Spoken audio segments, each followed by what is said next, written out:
Just a minute, please.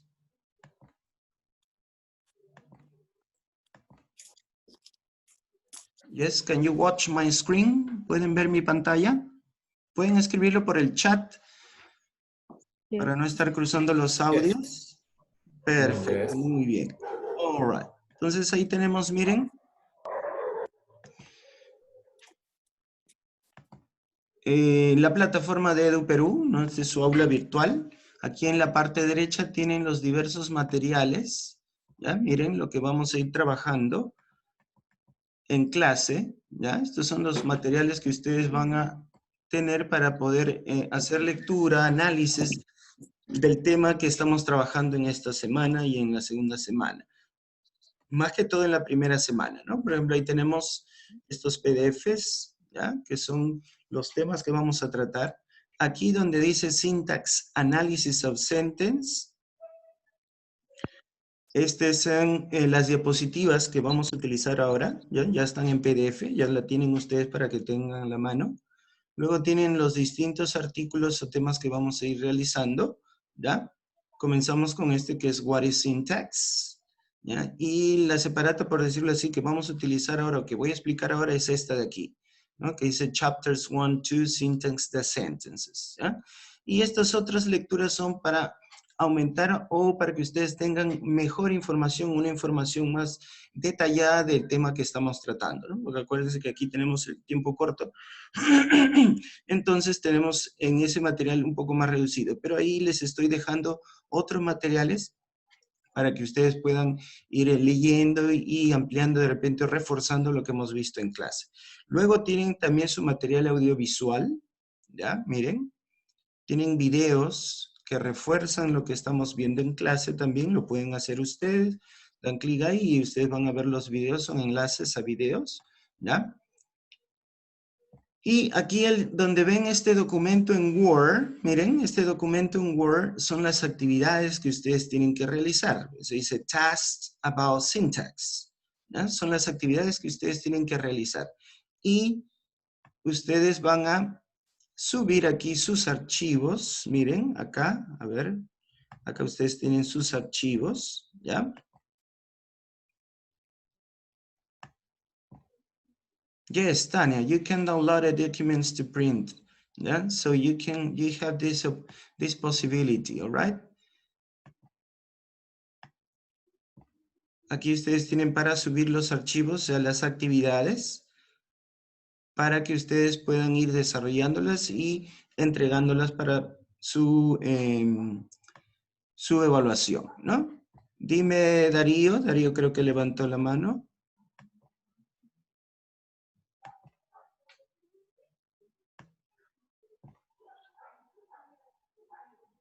¿No? ¿No, Darío? Ya. Entonces, miren, estos son los materiales que ustedes van a manejar durante esta semana. Acuérdense, son de esta semana y alguna de otra que es de la segunda semana, pero principalmente es de esta semana, ¿ya? Acuérdense que estamos trabajando ahora por semanas. 4 sábados es lo que hacíamos antes en un solo sábado, ¿ya? Entonces estamos trabajando así por semanas, ¿ya? Sí, dígame.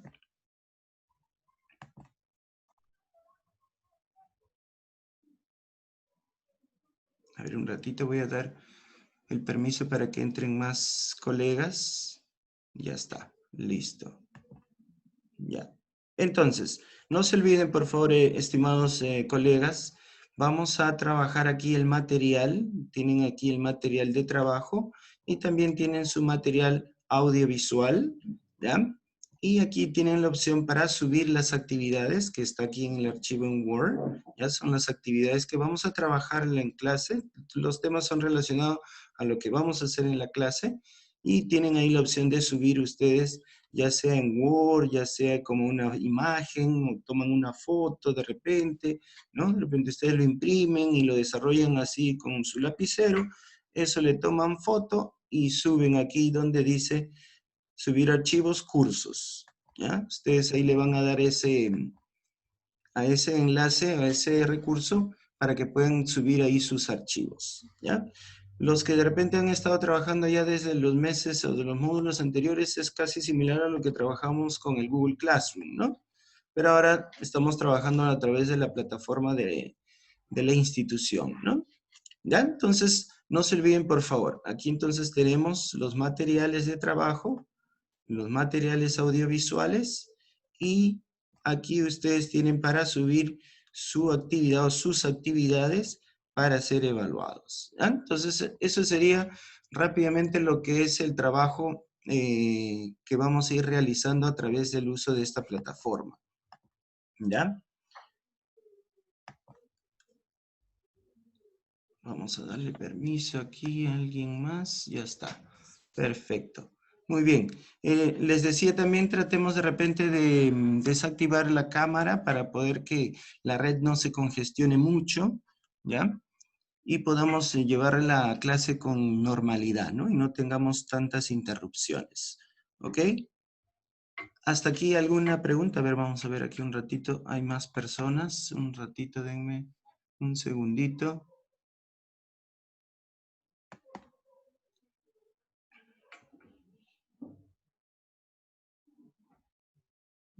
Ya se están uniendo.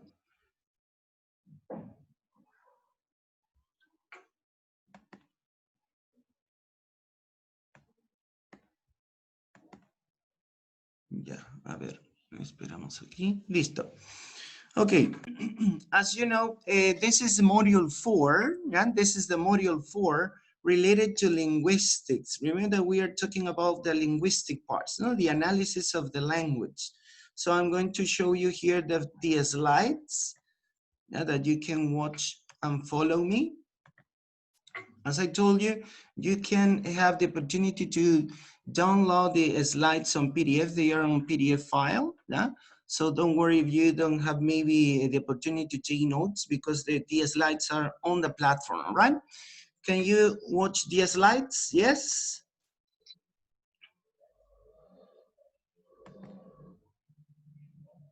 Can you watch it? Yes? Yes. All right.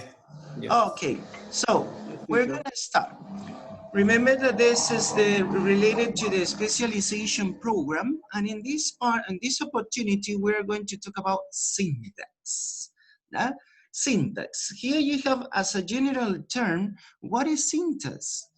So syntax is the analysis of sentence structure. And remember this part.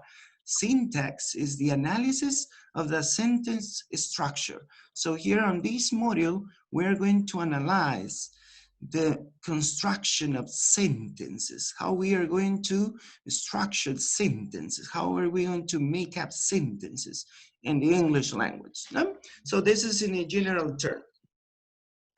Now, as I told you, syntax is part of the linguistics. Linguistics, as you know, is the study of the language. No? When we study a language, we are going to study three major aspects. Which are they? The sounds of the language that we have seen before in the previous modules. We have talked about these sounds of language, phonetics and phonology. Then the grammar, we are going to analyze here. Now we are going to analyze morphology and syntax. Yeah, this is related to the grammar of the language. And also we have the meaning, that is semantics and pragmatics, all right? So today on this opportunity, we're going to talk about the syntax part. Then the last module, we talked about morphology. No? Morphology was related to the formation of words, no? How we're going to make up words. Now that we have words, we are going to create sentences. So if you notice, we started with a minor level, that is phonetics and phonology, the sounds. When we join sounds, we create words. When we have words, we join words, we have sentences, and so we get to the syntax field, all right? This is one of the branches of linguistics, okay? Now, remember the syntax is part of linguistics, as I told you. It's the part of grammar of every language. It is part of a native speaker's linguistic knowledge. It's part of the linguistic knowledge of each person who speaks this language. And Here we are going to have some parts of expressions that we are going to relate to syntax. For example, when you have this, there is an infinite number of possible utterances. Remember, utterances is the expressions, the words that you use, the phrases that you use in every language. And it's obvious that all of these utterances cannot be stored in our brains. So what are we going to do? We are going to restructure. We are going to structure this in order that our brain could understand that. Our knowledge of a language consists of a finite number of words. That is said, the lexicon. This is the dictionary that you have in your head, all right? The lexicon. You have some words in your mind, no? And rules, that is the grammar of the language. So here you have these two components, all right? We have a set of words, a group of words, that is the lexicon. Yeah, remember this is the dictionary in your head. And also we have some rules that we are going to use to make these sentences, all right? And we call this the grammar of the language, all right? So don't forget about these two concepts related to syntax. We have an infinity of expressions that we are going to use when we want to transmit a message, yeah? And we have an infinite number of possible utterances. Yeah? Utterances are what we speak, what we write. Here you have utterances, all right? And also, we have a finite number of words. Notice here the contrast, no? We have an infinity of expressions, but a finite number of words. That is the lexicon. But with this finite number of words, we can create a lot of utterances, all right? But we have to follow some rules. It doesn't mean that I want to join this word first, then second, this third, and that's it. No, no, no, no. You cannot do that.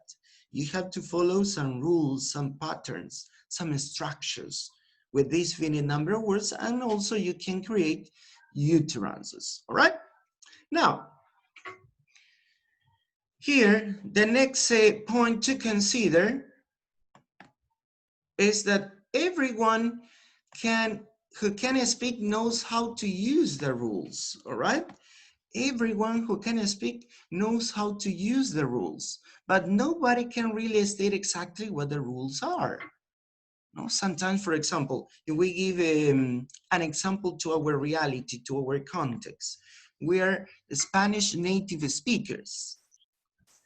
We know the rules, but sometimes Ya, mi amor, we gracias. apply En the mi cartera está mi lapicero y un papelito, consígueme, por your favor. microphones. Don't forget to turn off your microphones. Okay, thank you. So here, don't forget that we, as a native speakers of Spanish, sometimes we apply the rules, but we don't know exactly, or we don't know how to explain that rule, right? We express, maybe when you write, when you speak, you apply these rules. But when someone tells you, yeah, but why? Could you explain me why do you do that? Maybe we don't know, right? So here says that, no? But nobody can really state exactly what the rules are.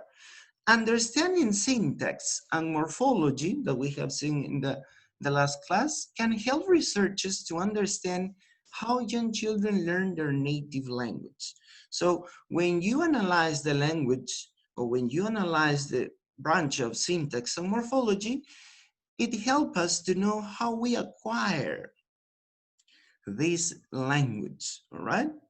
The composition, the structure of the language, and related to young children, no? So we are going to analyze this part, all right? So here you have these aspects related to syntax, okay?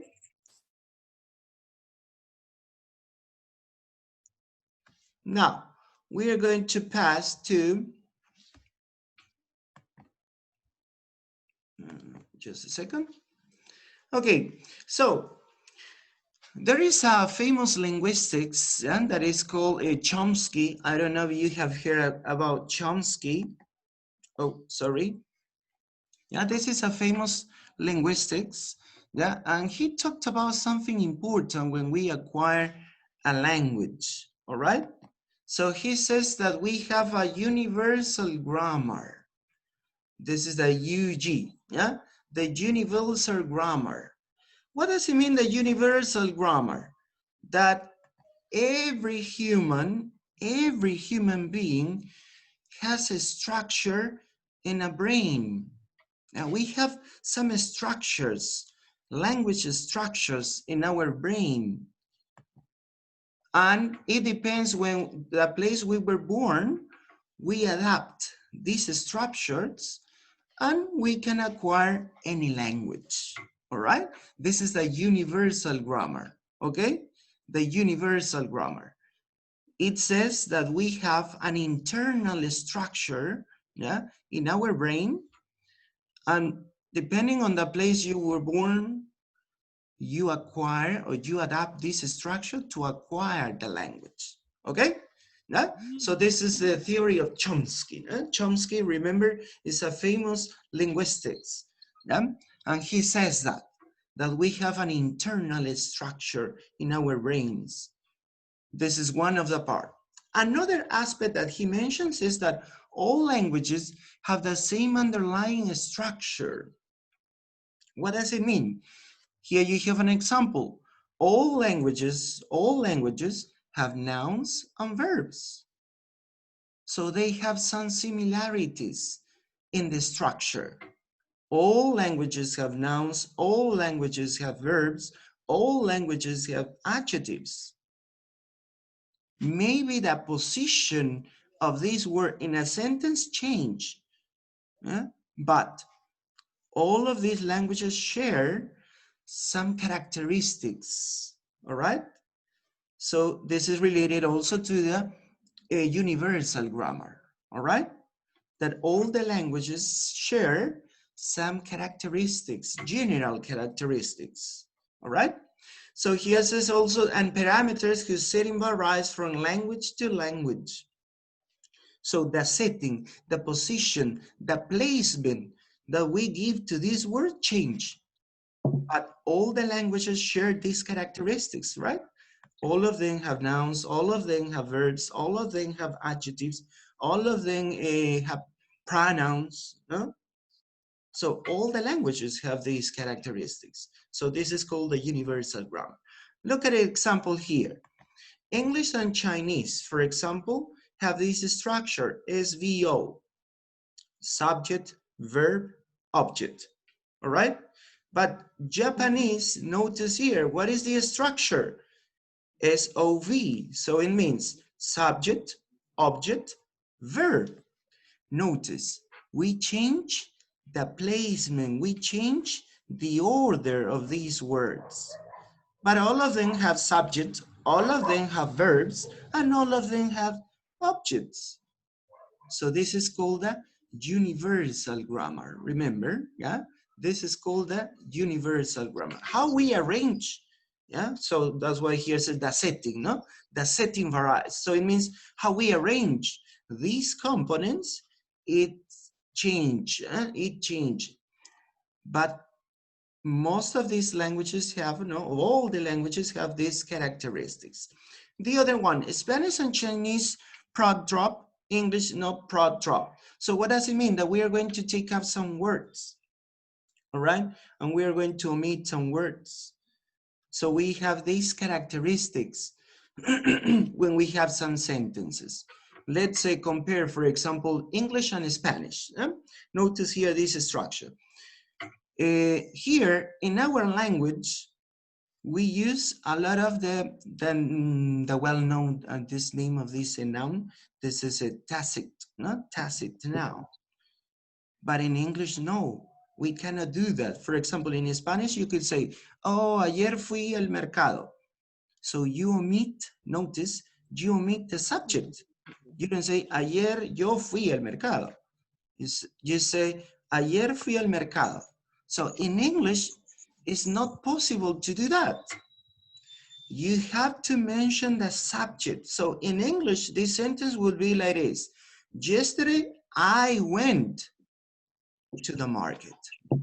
Notice that we change the structure. Sometimes we omit, sometimes we don't omit, no? So in English, when do we omit the subject? Can you tell me?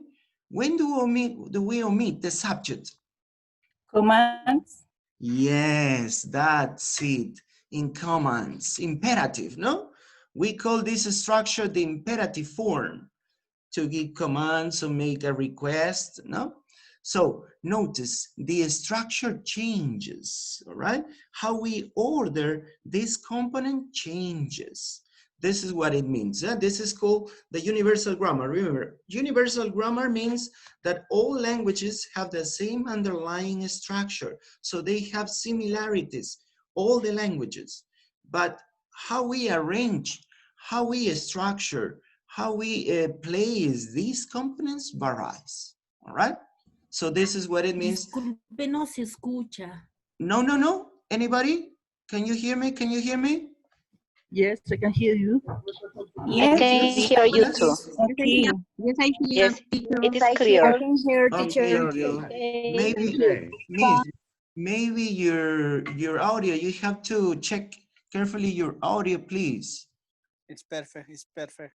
All right, all right. Okay, please. That is perfect. Possible is Or maybe sometimes yeah, maybe sometimes it's the internet connection, ¿no? Y veces también es la conexión de internet, y veces no nos permite recortado. ¿Ya? Ahí tengamos un poquito de paciencia, de repente ahí reingresamos, volvemos a entrar, ¿no? Y veces haciendo eso nos permite volver a escuchar o ver mejor. ¿Ya? Y por favor, pero eso sí, si de repente varios no me escuchan, teacher, sorry, I can hear you. ¿Ya? Eso sí, para no yo estar avanzando y de repente no me han escuchado nada. ¿Ya? Okay, so don't forget it. Universal grammar, ¿ya? Is the characteristics that all languages share. Yeah, this is called the universal grammar. And it was proposed by Noam Chomsky. Remember, this is the complete name of this person. Noam Chomsky is a famous linguist. Yeah, it's a famous linguist, a person who studies or analyzes the language deeply, all right? Okay, so let's pass to the other one. And we are going to continue with something important. What is syntax? Syntax, remember, we are going to decompose, this is morphology, no? We're going to divide the parts of the words to know what they mean. So, syntax comes from a Greek word, all right? It is divided in two parts. Syn, that means together, yeah, together, and taxis, that means No a escucho sequence. nada. No No puedo oír nada. Verificamos el audio, por favor, verifique bien su audio. O vuelva a Ponlo reingresar. si no, no escuchas. Ya, por favor, ahí verifique bien su audio o vuelva a reingresar para que pueda escuchar. ¿Ya? So, syntax originates from the Greek word. It means together, syn means together, and taxis means a sequence or order. So we are going to group the words together, yeah? We are going to group the words together, but in a sequence, giving them an order. It's not just to group as you want, no. So you have to group the words together, but giving them a sequence, an order, a structure, all right? So this is the principal characteristics of syntax. ¿Ya? Oh, sí, se escucha entrecortado. Sí, es por la conexión de internet. Por eso les decía que si es posible apaguemos las cámaras. Por favor, apaguemos cámaras y micros, porque eso congestiona más todavía la emisión de la señal. ¿Ya? Desactivemos ahí cámaras y micros, ¿ok? Si es posible, yo también de repente voy a desactivar para que sea más fluida, ¿ya? La emisión de la señal, ¿ya?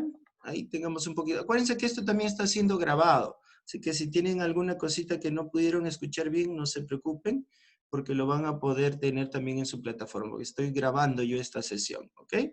Para que se prevé estos problemas, ¿no? Ese es el problema cuando se lleva este tipo de educación, ¿no? Hay veces el internet o la configuración del audio y nos causa unos pequeños inconvenientes. Pero para su alivio, Vuelvo a repetirles, esta sesión está siendo grabada. Entonces, si de repente se le corta o ya no puede entrar, puede usted verlo en la plataforma ya más adelante. ¿Ok? A ver, seguimos. So, here you have sing together, taxes, sequence, and order. Now, remember, this is the meaning of the word syntax. So, syntax as the study of conjugate relations which establish among elements that have the sentence of a language. So, we are going to study the relation, yeah? The relation that there are among elements, among the subject, nouns, or verbs, adjectives, no, all the elements in a sentence. It means the syntactic rules that govern the words, the morphemes, the connectors, etc. to combine and form grammatical sentences correctly. Yeah, this is the purpose of this study, of this analysis, to produce sentences correctly, how we are going to connect them, how we are going to combine them, yeah? The morphemes, the connectors, words, all of them together, all right? Syntax deals with the relation of words to each other as component parts of a sentence and with their proper arrangement to express clearly the intended meaning. Remember, again, syntax deals with the relation of words, the relationship of words to each other, yeah? Because they are parts of a sentence. Yeah? They are components of a sentence. And also we are going to study the arrangement, the proper arrangement to express clearly the meaning, all right? So this is the purpose, the final purpose, to express clearly the meaning, the intended meaning, all right? So notice here, we are going to analyze the relationship of words to each other and the proper arrangement, how we are going to place these components together, all right? And the function that each of these components have, all right? So in morphology, we have seen some of these, right? When we talk about parts of a speech. Remember when we talk about parts of a speech? What were the parts of a speech? Can you remember? What were the parts of a speech?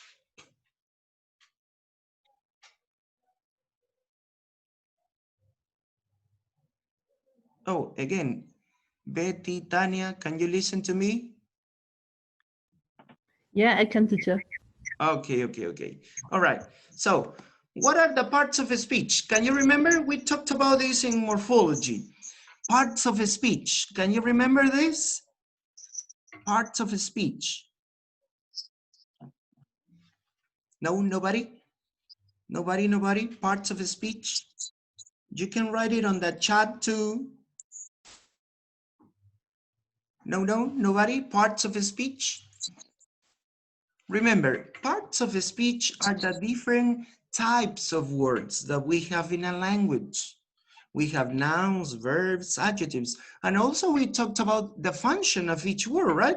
A noun, for example, what is the function of a noun? Oh, it's the subject of the sentence. It represents a person, a place, or thing, right?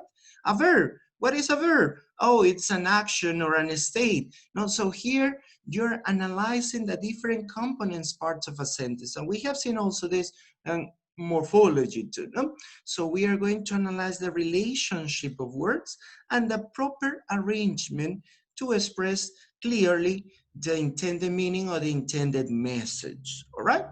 Now, let's continue with the other one. Syntax concerns how different words are categorized as noun, verbs, nouns, and other, and how are combined into sentences. Remember how we combine these components into sentences, yeah? Okay, okay, all right, Jessica. Your brain is still in quarantine. All right, okay, yeah, but don't forget it. So I'm giving you the answers. Don't worry, don't worry. All right, so here syntax is the science of syntagmatic relations. It studies the relations of words have within a sentence and the function they have in their structure. Now, here you have more definitions. Here you have a lot of definition. What is syntax about? So remember, syntax study the relation of words that they have in a sentence, inside. Within means inside, no? Inside a sentence. And the function that they have in this structure. So as I told you before, no? Noun, oh yeah, it represents a person, place, or thing. Verb, the action, state. The adjective, oh yeah, you give characteristics, qualities to the noun, so and so on. No, each part, each component has a function inside this structure of the language. All right. Syntax finds the method to analyze the sentences, describe a systematic order of their words, and show the rules that govern their combinations, ordering hierarchically. Right. So we are going to analyze the rules that govern their combinations. It doesn't mean that you are going to combine as you want. No, there are some rules, there are some patterns that we must follow in order to combine these words, all right? So when we talk about here, we are going to, we know that with language is composed or is made up by signs, no? Languages are doubly articulated semiotic systems. What does it mean? Look at the picture below. When we create the language or when we make sentences, we are going to start with basic units of the language. What are the basic units of the language? The sounds, the phonemes, no? Remember, phonemes. Phonemes combine into words according to phonological rules, no? Also, we have seen this in phonology, no? So we have to combine some sounds according to the pattern, the phonological pattern that we have in each language. So here you have the sounds k, t, s. So you produce the word cats. Cats, the other word, other sounds, eat, mice, I, s, mice. So you are combining sounds. This is the lower level. You combine phonemes in order to create words. Now, the higher level. What is the higher level? Words combine into clauses according to syntactic rules. So we are going to combine these three words, cats, eat, mice. This is a clause, yeah? You combine into clauses or statements or sentences, yeah? Clause is similar to a statement or sentence, yeah? They are similar words, but then we are going to analyze what is the difference, yeah? But they are similar words, yeah? Sentence, clauses, statements, yeah? So we have this. So we combine these words into clauses according to some syntactic rules. For example, you cannot say here, eat cats, mice. No, right? It doesn't make sense. No? There is not a proper order. No, first the subject, cats, then the verb, no, the action, and then the object. No, the person or the thing who receives or which receives the action. All right. So this is the syntactic rules, no, because we are going to analyze the order of words. Darío, do you want to say something? Yes, Darío? No, Darío? Because Darío raised the hand. And don't forget, when you click on the raise your hand, I can see it. Yeah, I can see it. Okay, so don't forget it. Yeah, languages are doubly articulated semiotic systems because we have two levels of languages. No? The lower level when we combine sounds, phonemes, and the higher level when we combine words to create clauses, to make up clauses or sentences. Okay? Now, when we talk about the language, also we have two axes, two kind of relationships, paradigmatic and syntagmatic relationships. First, we're going to analyze to the phonological aspect related to sounds, related to sounds. Here, for example, you says what sounds, when we talk about paradigmatic relations, it refers to what sounds out the total stream of possible sounds are meaningful. And when we talk about syntagmatic relationships, how sounds are combined to create meaning. Notice here one example. Yeah, remember, two axes, paradigmatic and syntagmatic. Look at the example.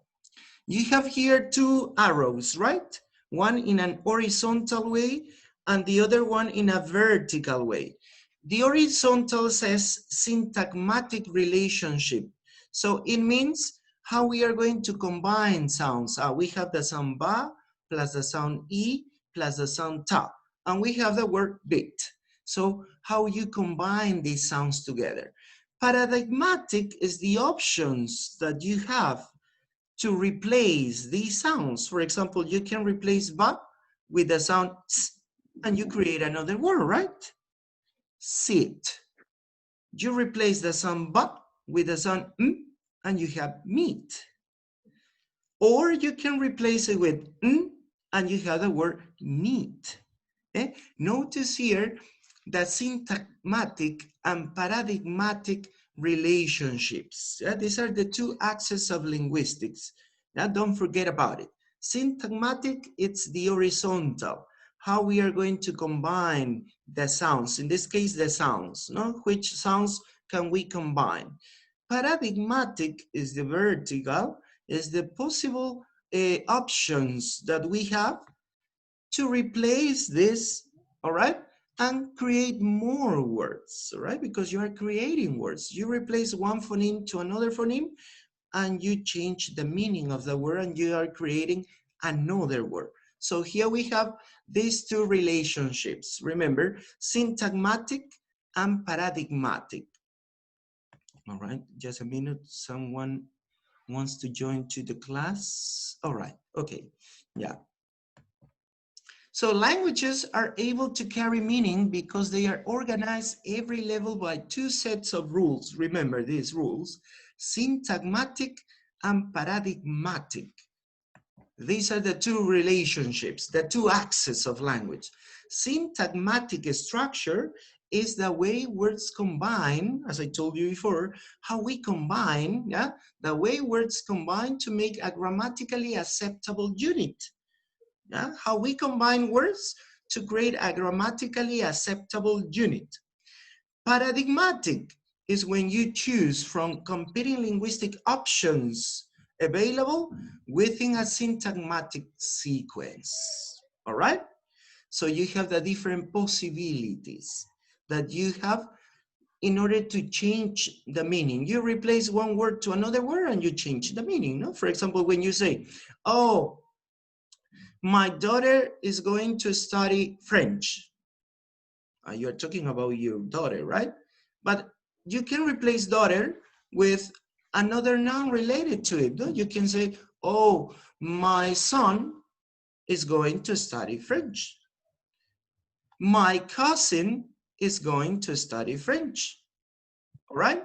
So here we have the possible options. Notice the possible options that we could have to replace some components. Let's imagine another, not a noun, the verb. We replace the verb. Oh, my daughter is going to travel to France. My son is going to travel to France. Notice, the syntagmatic is the way that you order these words. My son first, because it's a noun. Then the verb is going to study, no? English or French is the object. Notice, this is the syntagmatic, horizontal. How you combine words in a acceptable, grammatically acceptable unit. It's not possible to say, oh, going to travel my son to France.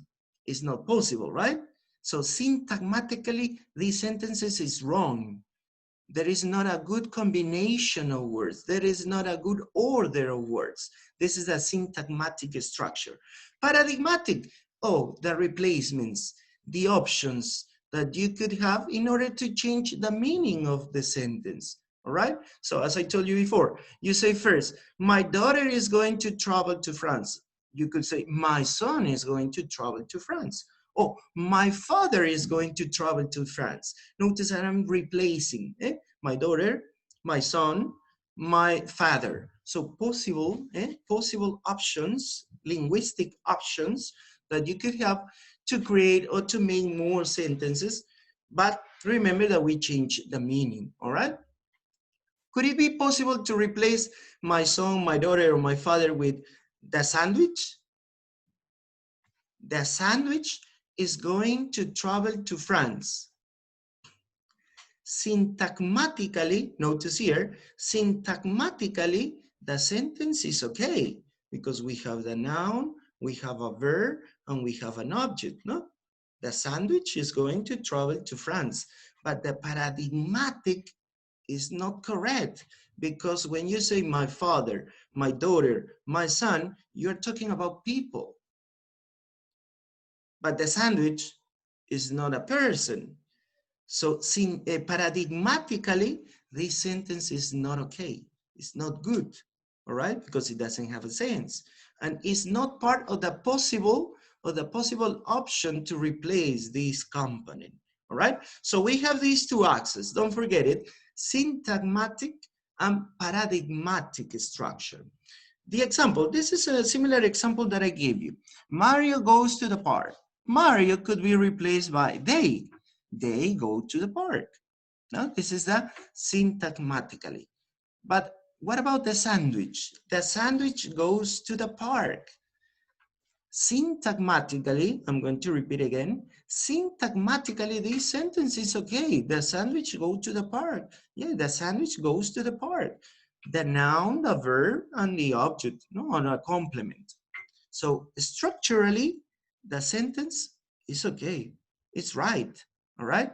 But what about the meaning? The intended message, the sandwich goes to the park, it's not possible, right? First, because we're talking about people. And the other, it's a thing, and it doesn't have sense. So there are two ways to analyze sentences, syntagmatically and paradigmatically. Syntagmatically, remember, is related to the structure, how you combine words, no? The position of each component inside a sentence. Paradigmatically are the options that we have to replace each component. No? Instead of go, you could say Mario runs to the park or is running to the park. You can change the tense also. No? So notice here. But it's here you can replace each part, no? Each component. And you have to order well. If you order well, means syntagmatically.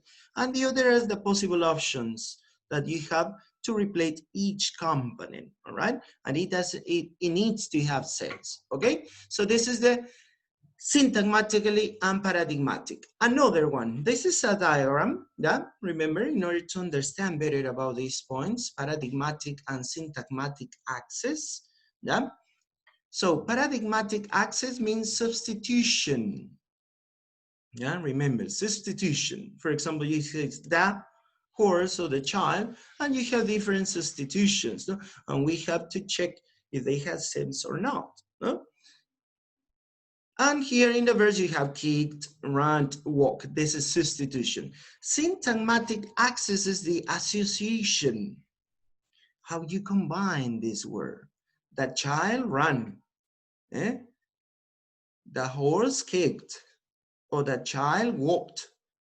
So you're organizing, you're associating these components. Horizontal, remember, syntagmatic is horizontal. Paradigmatic, vertical.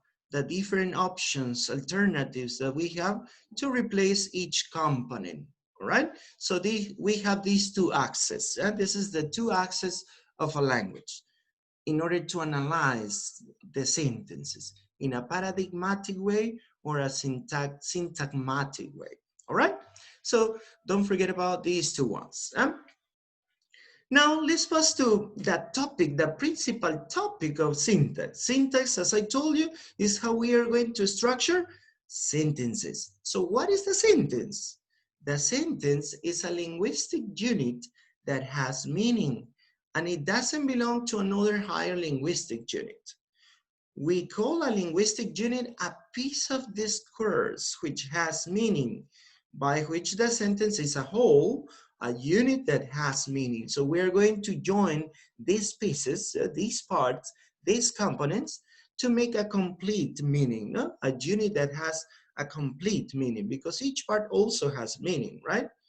So we are going to join these different meanings to make a complete one, a bigger one, right? From phonemes, which are minimal units, to higher units such as morphemes, lexemes, and words, the sentence is the higher unit of linguistic. Yeah, remember, the smaller one, the minimal units are the sounds, the phonemes. No, remember, phonemes are the sounds. Higher units, the morphemes or lexemes or words. And finally, the sentence, right? This is the highest, yeah? The sentence. With sentences, we can create a lot of messages, right? Okay, so here we have this. So what is a sentence? It's a linguistic unit, remember, that has meaning, all right? And it doesn't belong to another higher linguistic unit because this is the higher. This is the highest unit in a language, all right? Now, every sentence must meet all of the following criteria. It must take a sense, a complete sense. That's what I told you, no? Syntagmatic and paradigmatic. The paradigmatic is related to the sense. When I say the sandwich travels to France, it could be like a cartoon, no? It's not real life, no? It's not, it doesn't happen, no? So here, it must take a sense. B, it must start with capital letters. C, it must end up with a full stop or question mark, or more rarely, an exclamation mark. So we are going to use punctuation marks, no? Full stop, question mark, or exclamation mark. D, it must have a subject and a verb. This means that every sentence should have something or someone doing something. No? So notice here, related to this, subject and a verb. E, a complete sentence must possess both a subject and a predicate, a complete sentence. No? A complete sentence must possess both a subject and a predicate, all right? So notice this criteria, these characteristics that we have related to a sentence. First, sense, a complete sense. We have to use capital letter at the beginning. We use punctuation marks at the end. We have to, it is composed by a subject and a verb, and a subject and a predicate. So all of these characteristics are related to a sentence, okay? Also, it is the naming part of the sentence. It represents people, things, and places. Here you have this places that perform the action of the verb or expresses the condition or the state of the verb. The head of the subject is the noun. So we are talking about here the subject. What is the subject? The subject, remember, is the naming part of the sentence. The subject. It represents what? People, things, places that perform or that do the action, make the action of the verb, express the condition or state of the verb. The head of the subject is the noun. Remember. Oh, Indira, you cannot hear me? Everybody can hear me? Yes? Yes, teacher, we can hear you. Oh, yeah. Indira, please check up your connection. I can listen. Okay, thanks.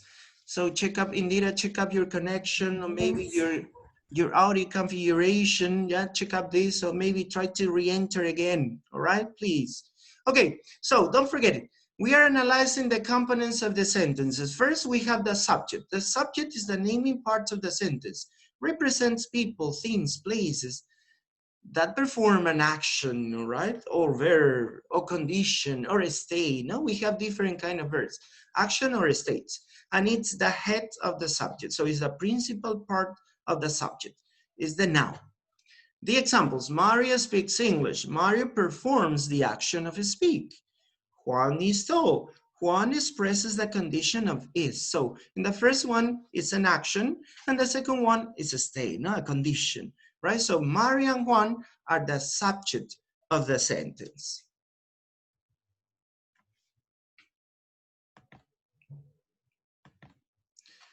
Here we have different kinds of subjects, different types of subjects or nouns. Mario is simple noun. The first two girls, complete noun. Juan and Peter, compound noun. Notice here the different types of nouns. Mario, simple. Complete the first two girls. You add some words to qualify the noun, right? Juan and Peter, so we have two nouns, no? Two nouns. So we have simple, complete, and compound, all right? These are the different types of nouns. Simple, just a noun, just a noun, all right? Complete, you add some characteristics to the noun. Girls, the girls are sister. So you add the first two girls are sister. So you add some characteristics to the noun, all right? This is a complete. Compound, when we have two nouns, no? Juan and Peter, Peru and Brazil, right? This is a compound noun, all right? So you have these different characteristics, yeah? There's different types of nouns, simple, complete, and compound, all right?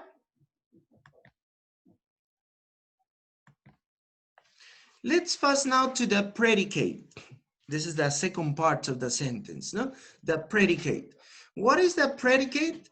It's the doing or being part of the sentence. It represents the action or a state taken by the subject. The head of the predicate is the verb or verb phrase, and it's called the head of the predicate. So notice the example. Carlos has lived in Lima for 3 years. So we have the red letters represent the predicate, no? Has lived in Lima for 3 years. All of this is the predicate. So the predicate, remember, is the doing, the being part of the sentence, represents the action or a state taken by the subject. And the principal part of the predicate is the verb or a verb phrase.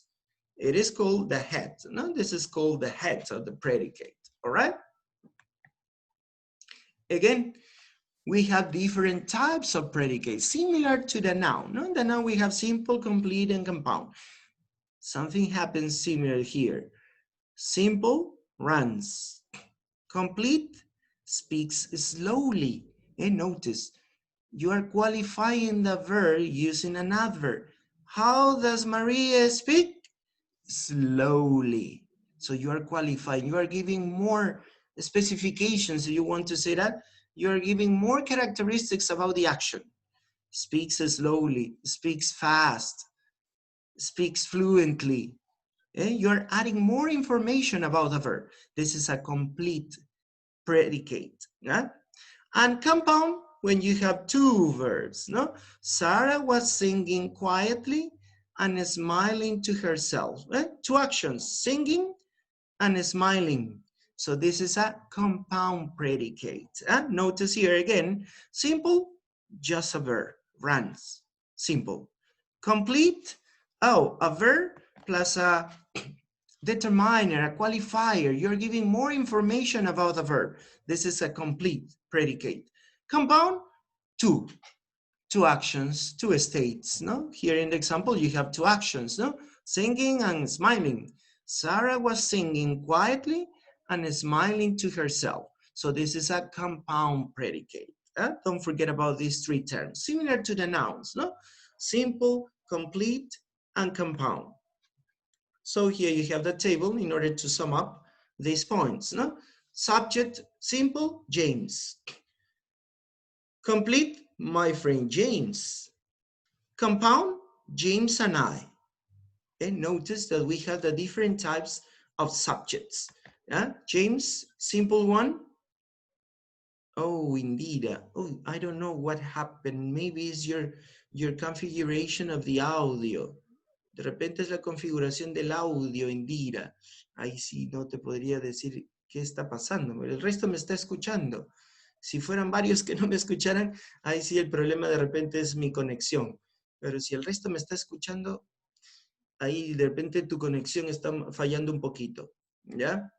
Okay, so here you have this. Subject, simple, James. Complete, my friend James. Compound, James and I. Predicate, jumped. Complete, jumped on the bed. Compound, jumped on the bed and fell on the floor. Two actions, jumped and fell. So you have two actions. That's why we call this compound.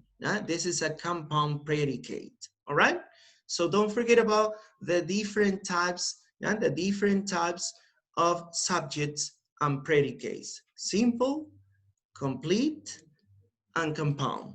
Yeah? So we have these different types of subjects and predicate. So here we analyze the two principal components of a sentence. No? That is the subject and the predicate. Now, we are going to continue with the kinds of sentences. What kind of sentences do we have? Here we're going to classify sentences by two. But first, we're going to analyze the different types of sentence according to the function. What function do they have in the language? All right? And we have four main ones: declarative, interrogative, imperative, and exclamatory. Declarative is used to convey information or make statements. Convey means carry, no? Carry information, no? To transmit information or to make statements. Interrogative is used to ask questions. And we are analyzing the function. Notice the function of each sentence. Declarative, to transmit, to carry information, to convey information, or to make statements. Interrogative, we use it to ask questions. Imperative, used to issue orders or directives, no? Commands, as you told me. This is the imperative. And exclamatory, used to make exclamations. And on the other side, you have examples of these sentences, no? Declarative, you have, I can play the violin. We hope to see you tomorrow. She is studying English. This is declarative. Look at here, you are giving information. You are making statements, all right? Interrogative, do you like my house? Shall I call her or send an email? What happened? Gina plays the piano, doesn't she? So this is a question tag, no? This is a question tag. Gina plays the piano, doesn't she? So what is the function? To ask a question. You're asking for information, all right? You're asking for information. What about the imperative? Do your homework. Close the door. Do your homework, will you? Send me an email soon, won't you? Again, here you have these question tags. Also, we are going to use it in an imperative way. And what is the function? To give orders, to give directions, to give commands. And exclamatory, used to make exclamation, to show, to express your feelings, huh? Your feelings, your emotions. Oh, you look so... Hola. Yeah, please turn up your microphones, please. You look so beautiful. Oh, what a silly man. Run, he's coming here. So you are expressing your emotions, your feelings, your reactions with exclamatory sentences. Yeah? So don't forget, we are classifying here sentences according to the function. What is the function of each sentences? To carry the meaning, no? The message. Declarative, to give information. Interrogative, to ask questions, to ask for information. Imperative, to give orders, directions, commands. Exclamatory, to make exclamation, to express your emotions, your feelings. No? This is the exclamatory, all right? Now, let's pass to the other. Here you have more information about the declarative ones. No, they have a subject which comes before the verb and have the usual word order or canonical order. They always end with periods. Remember, this passage illustrates a sense of humor. I may go to the park this week. So these are the declarative sentences, all right? Sometimes the subject is not the first element in the sentence because some elements of the predicate is placed or front before the subject in order to give emphasis. No? In the morning, I always run around my house. Here you're changing the order. No? A declarative sentence may also contain a subject and verb inversion. Oh. Okay. Rodrigo. Please deactivate your microphone. Okay, thanks. So here may also contain a subject-verb inversion in which we place the subject after the verb. This is a more complex structure, all right? You make this inversion. Under the table, run the cat. This structure is more used in poetry when you make poems, and sometimes on the headlines of newspapers, you can use this kind of inversion. Yeah? Please don't forget to turn off your microphones, please. Yeah, so don't forget, we can change the order of the sentence and we call this inversion. Yeah? Also, we use inversion, for example, with a verb be, no? With a verb be, we don't use auxiliaries. We use the same verb be, no? You are a student. No The question. escucho. Oh, please turn off the microphones. Yeah. So here, when you have, you are a student. Are you a student? So you are making the inversion. You're placing the verb first and then the subject, right? So that's why the verb be is so special, because we don't follow the common structure, no? Subject, verb. But when you use auxiliaries, you have this structure, no? Do you have a lot of friends? So we have the auxiliary, then the subject, then the verb. So this is a normal structure, no? But with the verb be, we use the inversion because we don't use auxiliary. So we put or we place the verb be before the subject, all right? So this is the inversion, huh? Don't forget. Interrogative, they always ask questions. They may ask for information, confirmation, or denial of a statement. Most of them contain subject and verb inversion. They may start with auxiliaries, interrogative adverbs, or pronouns. Do you speak English? Where do you live? So here you have these auxiliaries. Remember, in English we use a lot the auxiliaries. Do, does for the present, will, future, did, past, no? Have for present perfect, and so on. No? We have a lot of auxiliaries, all right? So in interrogative, we are going to use mostly the auxiliaries, but also the subject-verb inversion with the verb be. Yeah, remember this.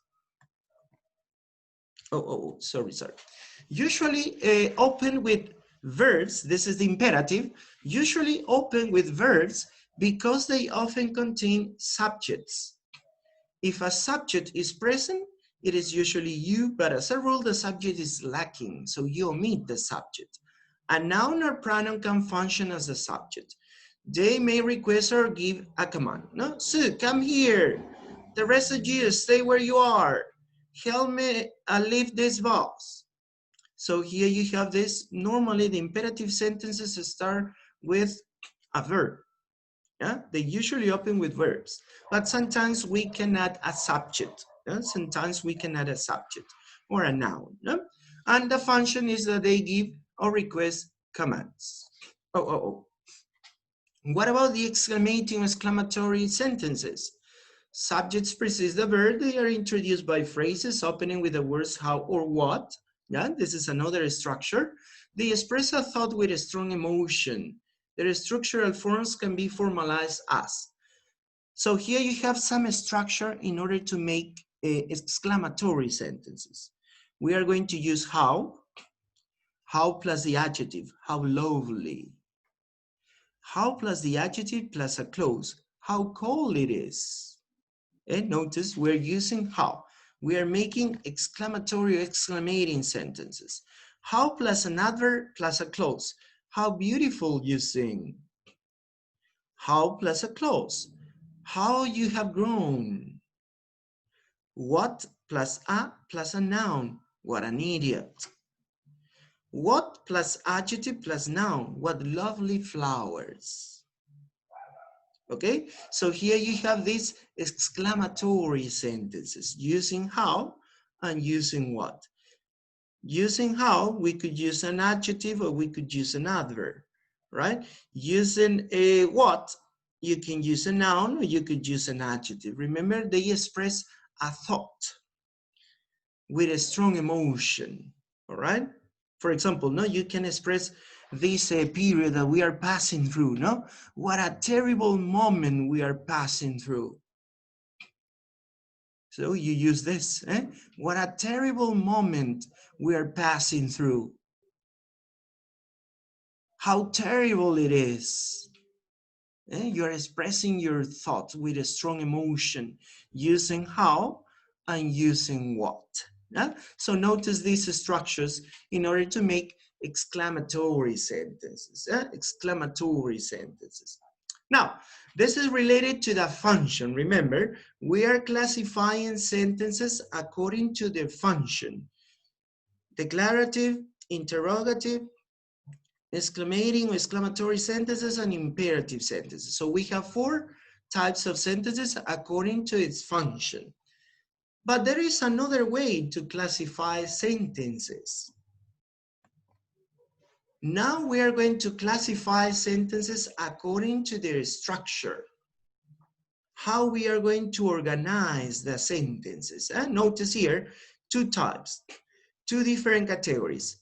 The category according to the function, and this category is according to the structure, how we organize the sentences. And we have 4 again: simple sentence, compound sentence, complex sentence, and compound complex sentence. And notice here these 4 types of sentences: simple, compound, complex, and compound complex sentence. So let's see about it. Simple sentences. What is a simple sentence? Simple sentences contain one independent clause, a unit of writing that can stand alone. Remember, this is a clause, independent clause, a unit of writing that can stand alone. A simple sentence can have 47 phrases, but only one independent clause. So we can have a lot of phrases, a lot of words, but it's just one independent clause. However, the clause may be comprised of a compound element, such as a compound object or a compound predicate, no? As we have seen before, no? We have compounds, nouns or compound predicates, but it's just a simple sentence, no? For example, Juan and Maria went to the movie theater. This is a simple sentence, all right? This is a simple sentence, but we have a compound noun, no? Compound subject. Look at the examples. He studies English. It has only one subject. Notice, one subject. This is a simple sentence. Look at the second one. Jill has purchased the paper material for the assignment, but has not purchased the CD she needs. This is simple sentence, but with compound predicates. So we have 2 actions, right? We have 2 actions. Has purchased and has not purchased the CD. Yeah, so here we have two meanings, one positive and the other negative. Yeah? Jill has purchased the paper materials, but she hasn't purchased the CD. So here you have this, a simple sentence with compound predicates. Yeah? So what does it mean when you have compound elements? No? They could have compound noun or compound predicate, but it has just one main idea. Remember, this is an independent clause. This is a bigger one. The second one is bigger one, right? Simple sentence doesn't mean that it is short. Yeah? Sometimes we say, yeah, simple sentence is short. No? Yeah, Mario runs to the park. Yeah, this is a simple one. But no, be careful on that. Yeah? We can have compound adjectives. We could say, the first 2 tall men went to the huge supermarket. Notice I make it longer, right? But it's just a simple sentence. So don't get confused, yeah? Because sometimes we say simple sentence when it's short, no? When it has some components, a few components, and that's it. No, it could be longer. Yeah, it could be longer. The idea is that it has one meaning, one independent clause. It doesn't have 2 clauses, all right? This is the simple sentences. Now, compound sentences. Let's see here the compound sentences. Sentences of this type contain 2 independent clauses. 2, notice the first one, 1. Here, 2 independent clauses. The two independent clauses can be separated from each other in three ways. Using a comma and a conjunction, could be and, but, nor, yet, etc. Or using a transitional expression or longer linking words such as consequently, moreover, hence, therefore, and finally, by omitting the conjunction which requires replacement with a semicolon. All right? Semicolon is el punto y coma. No, this is the semicolon. So there are three ways that we can separate each independent clause. Remember, each independent clause.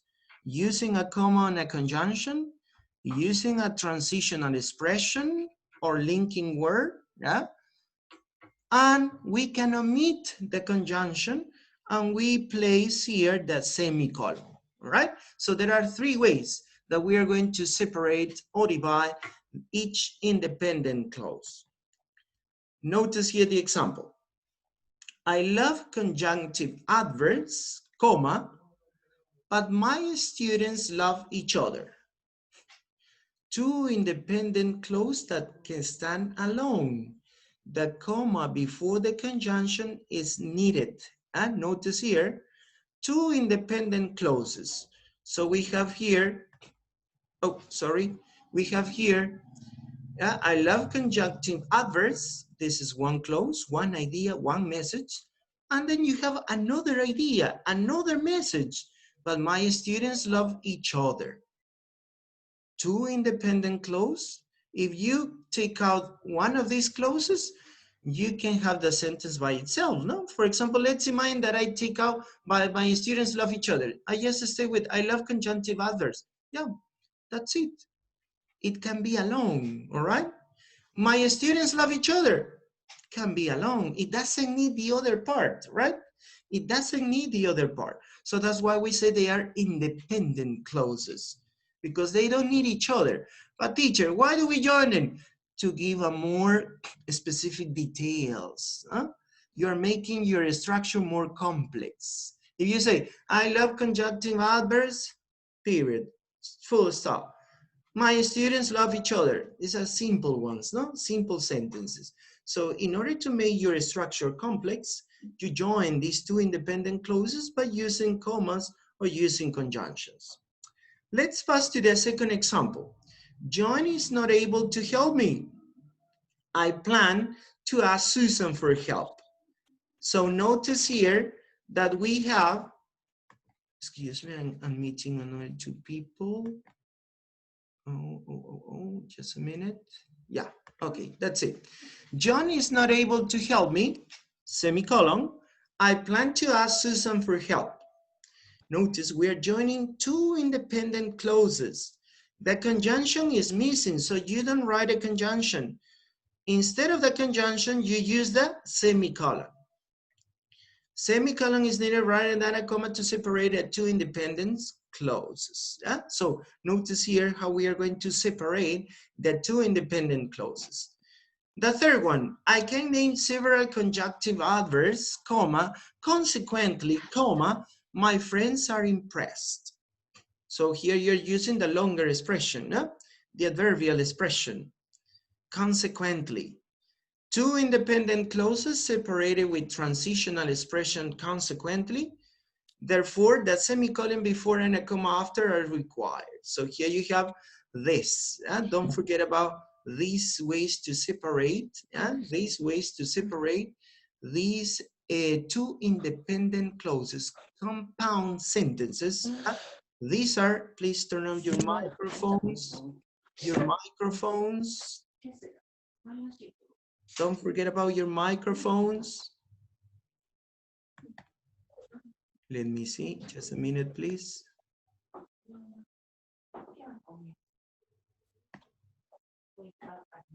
Please turn on your microphone. Hilda, can you turn on your microphone? Yeah, okay. So I did it. So I think she's not listening to me. All right, so here you have these three ways to separate the two independent clauses, the compound nouns, all right? Now, let's continue with the other ones. Here we are some connecting words with necessary punctuation. Notice here how we are going to use the punctuation marks. And before a comma, so, yet, either, not only, but also, but, or, for, neither, nor, moreover, you use a semicolon, thus, semicolon, besides, semicolon, then, consequently, also, as a result, however, for instance, furthermore, nevertheless. So here you have these connecting words with the punctuation that we need, all right? Now let's talk about the other kind of sentence, the complex sentences. Sentences of this type contain one independent clause and a dependent part, such as a clause or a phrase. Remember that independent clauses can stand alone, but dependent parts cannot stand alone. They are depending on the independent clause to provide complete meaning. All right? So these are the complex sentence. Let's see. 3 types of dependent parts are found in complex sentences, and their location and type affect how they are punctuated. If the dependent clause part is located at the beginning of a sentence, it is set off from the independent part with a comma. If the dependent part is located within the independent part and it's not essential to complete the meaning of the sentence, the dependent part is surrounded by commas. And the third one, if the dependent part is located within the independent clause, but it's essential to complete the meaning of the sentence, the dependent part is not surrounded by commas. So we have 3 ways. Remember, 3 ways to use the punctuation in this kind of complex sentences. If the dependent clause is at the beginning, we are going to put a comma before the independent part. If the dependent part is within or inside the independent part and is not essential, it is surrounded by commas. This is called the appositive. 3, if the dependent part is located within the independent clause but it's essential in order to complete the meaning of the sentence, is not surrounded by commas. Look at the examples. Because life is complex, we need complex sentence. It has a dependent clause with independent clause. Why do we say that the first one is dependent? Imagine that we take out, we need complex sentence. Yeah? We take out this part. We need complex sentence. We take out this part. And we say just because life is complex. Because life is complex. It doesn't have a complete sense. It needs, no? This clause needs the second part to have a complete meaning, a complete sense. That's why we say that it's a dependent clause. And this is a dependent clause. And if it is at the beginning, we write a comma. Notice that we write a comma finishing this dependent clause. And we start the independent clause. Example number 2. My father, who has celebrated his 50th birthday, plans to retire when he is 60. It has one independent clause and no essential dependent clause part. Who just celebrated his 50th birthday? Not required for meaning completion. Therefore, it's surrounded by commas. Notice, who just celebrated his 50th birthday is not necessary here. You just insert this part to give more information, but it's not essential to the meaning of the sentence. No, you just say, my father plans to retire when he's 60. It has a complete meaning, right? It has a complete meaning, but you want to add more information, so you insert this dependent clause inside a sentence. So you have to write it between commas, all right? You have to write it with commas at the beginning, what comma at the beginning, and what comma at the end of this clause. Who just celebrated his 50th birthday is not essential. It's a dependent because it cannot be alone.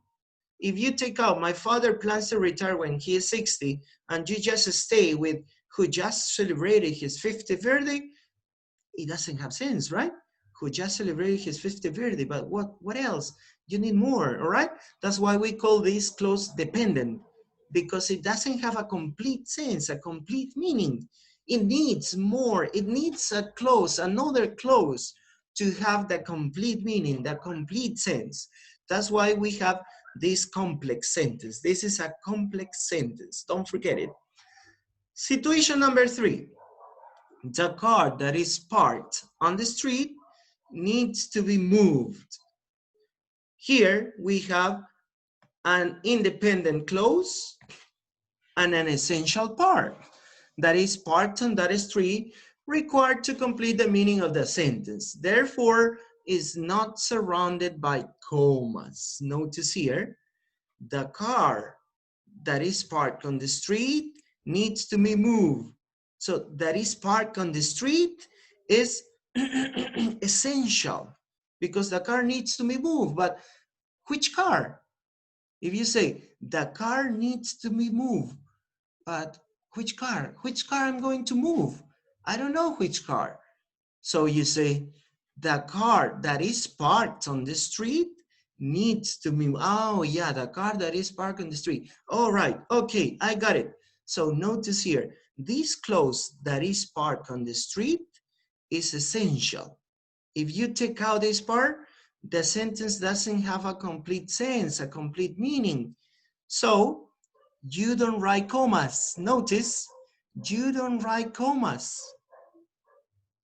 It's all the same, no commas, no punctuation marks. The car that is parked in the street needs to be moved, all right? So here you call this, maybe you have talked about this topic, not in this way, talking about they are complex or no compound, no? But you use it when you talked about the topic of relative clauses, no? Have you remember about the relative clauses? Defining non-relative clauses or non-defining relative clauses, no? Defining relative clause is situation number 3. Non-defining relative clause, situation number 2, sentence number 2. Yeah, so notice here the relationship. That's why syntax is grammar. Remember, morphology and syntax is grammar. Here you have other names, no? Complex, compound, but you talked about it when you teach grammar too, no? Relative clauses. What are the relative clauses? The words, the sentence of the clauses that we use who, which, that, no? Who we use for people, no? That for people or things, which for things, no? So this is the relative clauses. But here they are talking about clauses, dependent clauses, independent clauses, all right?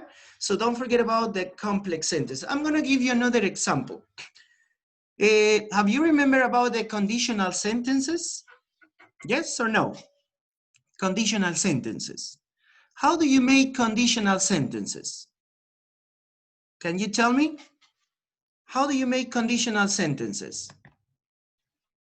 Oh. You use the if. Using the word if. If plus? Claro. Me.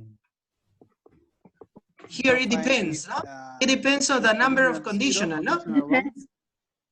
Yes, yes. Number of It depends if conditional, right? it's 0, 1, 2, or 3. Excellent. So if it could be followed by a present simple, past simple, no, past perfect. So it depends on the conditional. And in the other, you have, again, will or would have, right? So notice that conditional sentence is a complex sentence. Why do we say that it's a complex sentence? Because we have one dependent clause, that is the if clause, an independent clause that is the result clause. For example, if you say the sentence, if I go to Iquitos, I will visit the Amazon River. What happens if I take out the second clause? I will visit the Amazon River. And you stay just with, if I travel to Iquitos. If I travel to Iquitos. Well, the sentence is incomplete. Yes, that's right. That's why we say the if clause is dependent, because it needs an extra clause to have a complete sense. Here you have two clauses. Remember, this is in order to understand what is the meaning of clause. Clause in the structure is similar to a sentence. Yeah? It has a verb, it has a subject, a verb, and a complement. No? For example, if I travel to Iquitos, it has the same structure of a sentence. I, subject, travel, verb, to Iquitos, complement. Oh yeah, teacher, it's a sentence. No, it's not a sentence. It's a clause. Why is it a clause? Because it doesn't have a complete meaning. A sentence has a complete meaning. When you join these two clauses, you have a sentence, conditional sentence. This conditional sentence is made up by two clauses, one dependent, one independent. The dependent clause is the if clause, and the independent clause is the result clause, no? Because the if clause is the conditional clause and the other one is the result clause, no? So we have two clauses, yeah? Notice here it's clearly the differences between a clause and a sentence. Clause, it could have the same structure of a sentence, but it doesn't have a complete meaning, a complete sense. A sentence has a complete sense, a complete meaning, all right? So this is the difference, okay? So here you have the complex sentences. Now, just to finish with this part, here you have some connecting words that we use in complex sentences. No? When we talk about time, after, before, until, when, while, as. When we talk about cause, because, since, so that, as if. Condition, unless, also, if. No? Notice here the word if. Unless is also used for conditionals. No? Whether is also used for conditionals. Whether or not, even though. So here you have this relation. Who, whose, whom, that, which, what, whatever. So this is the relative clauses, no? Defining relative clause and non-defining relative clauses. So here you have these words in order to connect these two, dependent and independent. Remember, complex, we have two clauses, one dependent and one independent. Compound, two independents, yeah, two independents. All right, and the last one. The last one is a combination. Yeah? This is a combination of compound and complex sentences. Sometimes these sentences are not so used, even for native speakers, because we are going to combine some more complex structures, right? But it's better to know, to have a knowledge about how to make these sentences.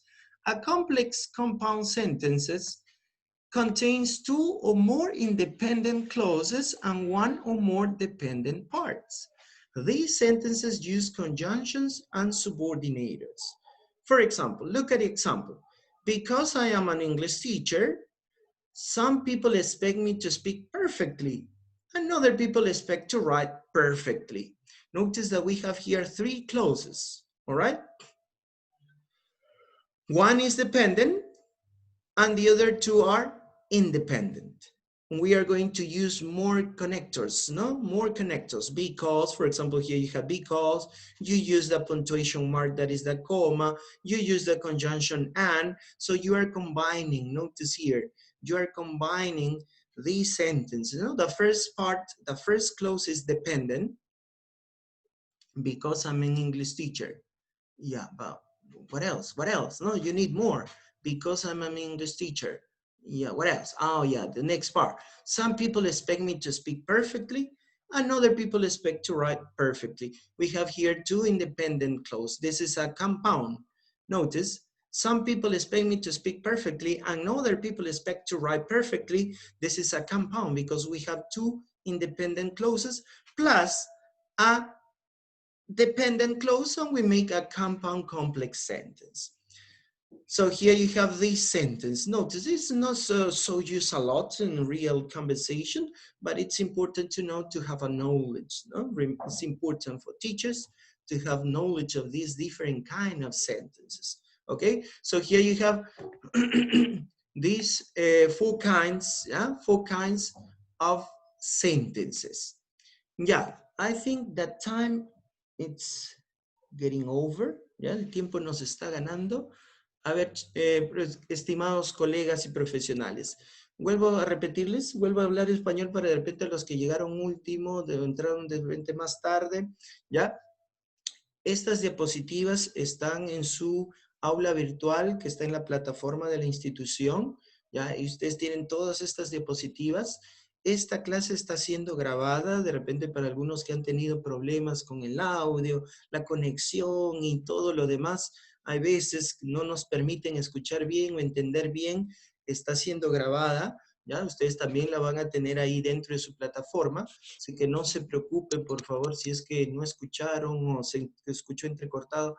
Suele pasar, suele pasar. Yo, por ejemplo, enseño también en otra universidad y en otro colegio y también estamos utilizando plataformas y los chicos igual, profe, se corta, no se escucha, no se le ve. Y es un problema cotidiano con este estilo de plataformas. No crean que es porque estamos teniendo mala conexión o no, eso es algo cotidiano. Así que no se preocupen. Para eso se está grabando la clase, se ha grabado la clase para que ustedes puedan visualizarla después y puedan llegar de repente a entender mejor si es que no pudieron escuchar bien. ¿Ya? Vuelvo a recalcarles que los materiales ustedes lo tienen ahí en la plataforma. A ver, voy a compartir un ratito de nuevo para que lo puedan visualizar las personas que entraron de repente un poquito más tarde. Permítame un ratito, por favor. No pude abrir el aula virtual, profe. ¿Qué pasó? ¿Por qué? ¿Y cómo llegó a entrar entonces? Entré por el link. Uy, qué raro. ¿Pero el link no está en la plataforma? Sí, me mandaron el link solamente.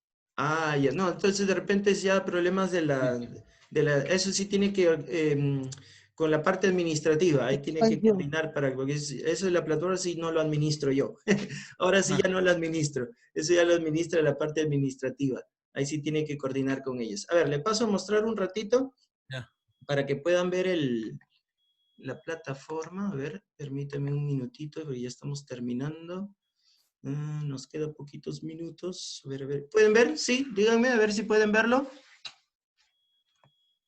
Yes, teacher. Yes, Ok. teacher. Ya, entonces miren, esta es la plataforma, Yes. esta es su aula virtual. Yes. Ok, thanks a lot, thanks a lot. Esta es su aula virtual, acá tienen el material de trabajo. Aquí tienen, en el primero, es lo que hemos estado hablando. Esa es la separata, por decirlo así, el manual de lo que hemos hablado hoy día. Luego aquí tienen otros más materiales, otro material para que ustedes puedan expandir su conocimiento y tienen más información sobre los temas. Ya tienen, por ejemplo, de las relaciones paradigmáticas y sintagmáticas. También tienen de los tipos de oraciones. Aquí tienen la información de cómo se va a llevar el módulo. Luego tienen aquí las diapositivas. Este que dice acá, Syntax, Analysis of Sentence Structure, son las diapositivas, las que yo les acabo de mostrar. Luego tienen otra lectura, otro artículo, otro material de lo que es sintaxis. Así que tienen aquí varias lecturas que ustedes tienen que leer para poder tener una mejor comprensión, entendimiento del tema o poder ampliar más, ¿no? Porque a veces, como le digo, el tiempo que tenemos es corto, entonces tenemos que estar, pero así dándole las cositas más importantes, ¿no? Entonces acá tienen ustedes más información, ¿ya? Y lo que les decía también es acá este archivo en Word, ¿ya? Miren, este archivo en Word ustedes tienen actividades que tienen que realizar en base a lo que hemos trabajado hoy día. Y lo suben, miren acá, van a la parte inferior donde dice subir archivos, cursos, lingüística aplicada a la enseñanza, le dan clic ahí, miren que va a pasar lo que vamos a hacer. Uy, me botó. Ahora, a ver, vamos a volver a entrar. A ver, un ratito.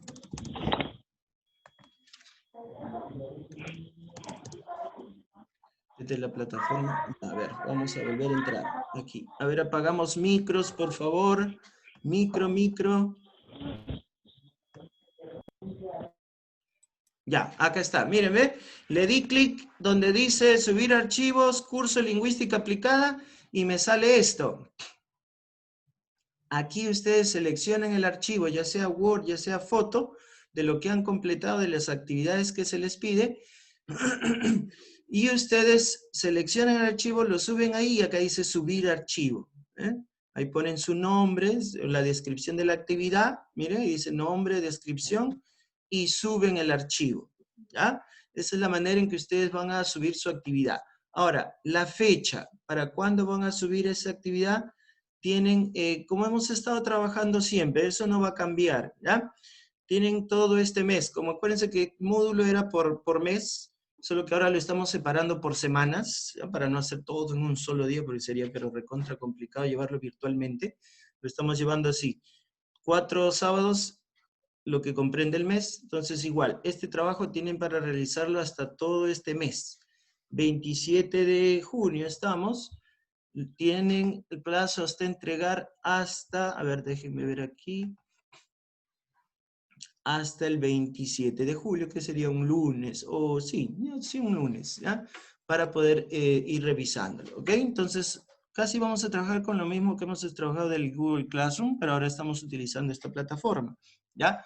Luego tienen aquí estos videitos, acá tienen más videos sobre los temas que hemos estado tratando. Por ejemplo, Access of Languages es lo relacionado a lo paradigmático y sintagmático, ¿no? Phrases and clauses para que entiendan qué es una cláusula y qué es una frase, que ya viene a ser el tema siguiente. En la siguiente clase vamos a ver lo que son las frases, ¿ya? Tienen aquí más conceptos de sintaxis, tienen tipos de oraciones, y lo que vamos a ir viendo también en la segunda semana, que son determiners and noun phrases, ¿ya?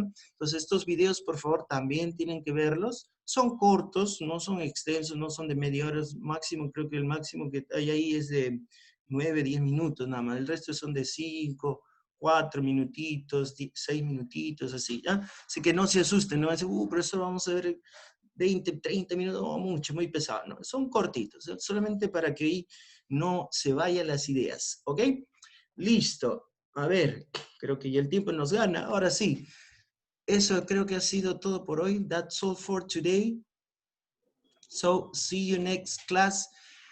Don't forget about your activities, yeah? And don't forget to read the material, all right? Okay, teacher. Okay, bye-bye. See you. See you next Bye-bye. Saturday. See you next Bye, teacher. class. Bye, Bye-bye. teacher. Next week. It was a See you pleasure to see you Bye. again. Bye. Bye-bye. Saturday. Next weekend. See you next Bye. weekend. Next Bye. weekend. Take Until care. next Take care a weekend. lot. You too. Bye, teacher. Bye, Bye-bye. teacher. Bye-bye.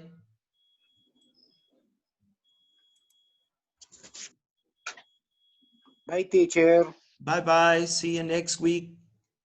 See you next week, teacher.